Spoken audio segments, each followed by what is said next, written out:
Okay, so like I said, setup wise for the most part, very, very good. Okay. But we do squeeze that club tight. I think frustration kind of creates that again. Yeah. If you're on the range and you feel like your hands are getting a bit kind of sore and you have to sort of do this and get the blood pumping back in, that should be a bit of a light bulb moment going, yeah, let's just not squeeze that club because we want to control that club. Yeah, if we're not controlling it, it's not going to be any good by squeezing it tighter, okay? So the issue we had to start with, okay, as you went back, you see your head almost going, think about kind of your head on the clock face, it's going to go like 1 o'clock or till half 1, moving back and away. So at this position here now, you can see club's gone long, your spine's leaning that way, and your head's actually over your left foot. Okay, so from that position now, very, very tough to get your body to move correctly. Your head's got to start moving back here somewhere, where your hips trying to go that way, and then your weight's going in the wrong direction as you hit the golf ball. So very, very tough.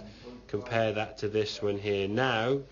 Okay, that's a better spine angle, and your head now is at least, at best case, on the ball there. Could be a little bit more that way, but I don't mind you going a little bit to start with and feeling comfortable, and then in time you move a little more. We look at those two there in terms of position. Look at the difference in the backswing.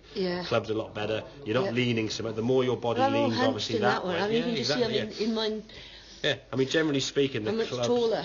The club's going to be kind of a right angle to your body position there. Okay, if you're tilting down this direction here, the club's going to go overswing. Okay. Now, as you come back to the golf ball, because you then got to start moving back, your hip now, your hip can't move. You're dropping down. Your left hip can't really move towards target.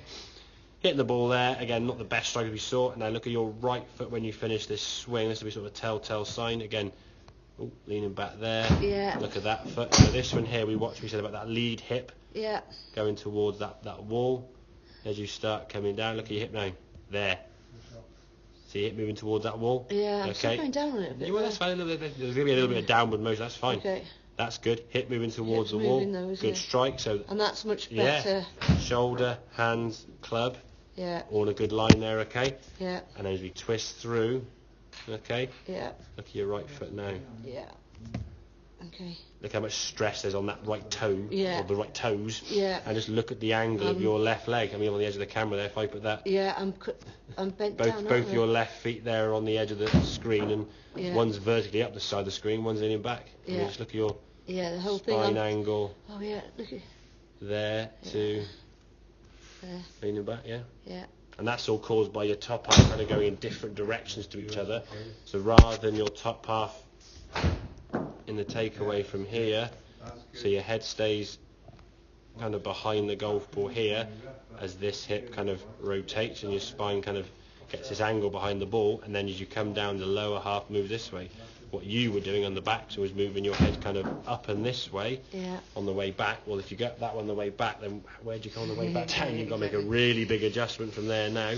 Okay, as you can see, you sort of go up that sort of green, whoop, and then from there now you've got to start coming almost back down here, but not too low, and then a bit this. It's just every now and then you get it right because you're just a good golfer and you can see the golf club well. And that's the thing. The better you get at masking faults. So that in some ways you think you're not doing something that much wrong, because the shots aren't too bad on occasions. Then when they are bad, oh my word, I couldn't hit a driver, I couldn't hit a certain club. Things kind of get magnified more. It wasn't terrible, but it was just like a bit kind of. I didn't feel. Everything was an effort. Well, sometimes you just hit some really nice shots, and. But if you think about the golf swing there, if your body now is kind of swinging backwards on the way back, you come back down and trying to swing through your arms. There's a lot of kind of lunging and heaving, which does put more energy sapping kind of movements into your game, and then as you play golf you feel more and more fatigued. So we can stay behind it with that top half, get that lower half rotating. Now from here the lower half can move. Am I still coming down a bit on it though? You will come down. That's fine. That's fine. Right, that's as long as the hips move in. Exactly, the hips moving that way. So that's the move there we've got to try and get. So here's your impact position now. Your left hip now and the left leg are kind of vertically up from the left foot there. Right. Swinging through to there. That's a good movement there, okay?